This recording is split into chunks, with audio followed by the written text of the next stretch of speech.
जे चली हमर खोले रे जिला ई अररिया ई भारी सब पे होले रे जिला ई अररिया ई भारी सब पे होले रे जिला ई अररिया ई भारी सब पे होले रे सब बुझतानी इहवा के लइका लइका लागी तोरा में डाले रे लागी तोरा में डाले रे इहवा के लइका लइका लागी तोरा में डाले रे केहू ना हमसे बोले बारूद के आई गोले रे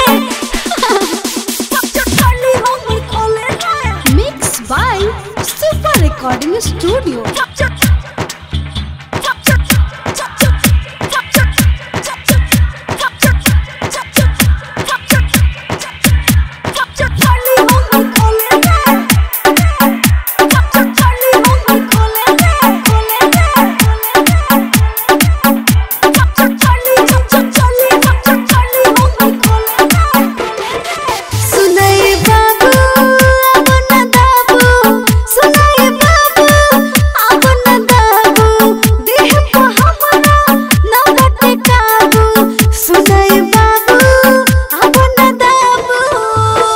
लागता कि तू तो धधाइल बारू के गो छौरा से डलबाइल बारू भर तोहरा के कोरा में जान जइबू हई एक नंबर मर तू पहचान जइबू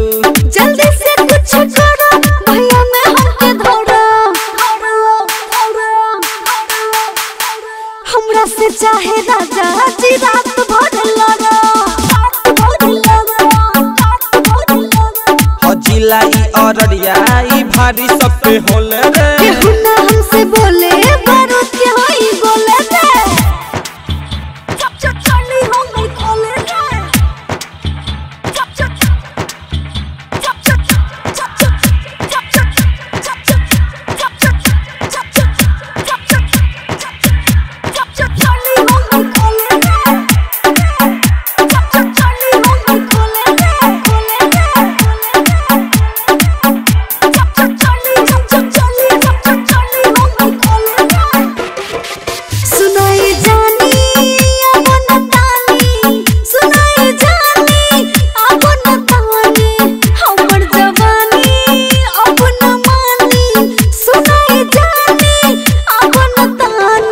अजय बिहारी इहे चाहता रे बारू केतना पानी में हम डाहतानी सुन प्रीति तू बात रन जीत के पिंटू पंकज संगे गौरव के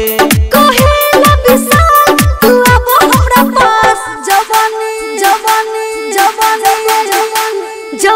न त राजा जी होई जाई ना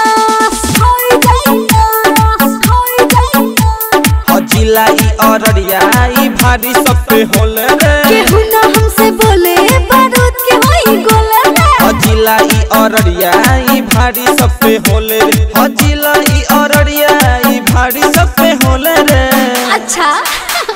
बुझ गई तोहर बात इहवा के लइका लइका लागी तोरा में डाले रे केहू ना हमसे बोले बारूद